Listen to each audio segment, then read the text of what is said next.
যে কটা গাড়ি হবে ধরবে না। ওর সঙ্গে যুক্ত করে কী করেছিলাম, প্রথম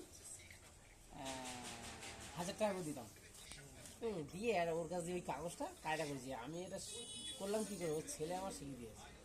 ঠিক আছে, বলছে আমার বাবার ধর, হ্যাঁ ধরে এটা করলে তুই গাড়ি চালাতে পারবি। তা ভালো কথা, ওইভাবে লিস্টি করে গাড়ি চালাচ্ছি। এইবার সার্জেন্ট হচ্ছে, পুলিশ হচ্ছে, ম্যাক্সিমাম ছেড়ে দিচ্ছে। আমাদের হুগলি সেতু আছে না, হুগলি সেতু, তাহলে উঠতে যাবো আর ওই মুভমেন্ট ওই গোড়াটায় সার্জেন্টগুলো খুব বদমাস।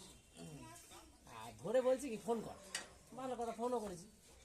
তা ফোন করার পরে এখন সেই লালবাজারে ফোন করেছি, ওখান দিয়ে সার্জেন্ট ফোন করার পরে বলছে এই গাড়ির নাম্বার কি আছে, আমার ওই গাড়ির নাম্বার ধরে, ঠিক আছে বলছে না। বাস কেস হয়ে গেছে, একদম ধুমা কেস দিয়েছে ওখানে একটা 3000 টাকার গল্প করে দিয়েছে একবারে। তারপর আমাকে বলছি তোর গাড়ি লকাবে দেবো, এত বড় মিথ্যা কথা।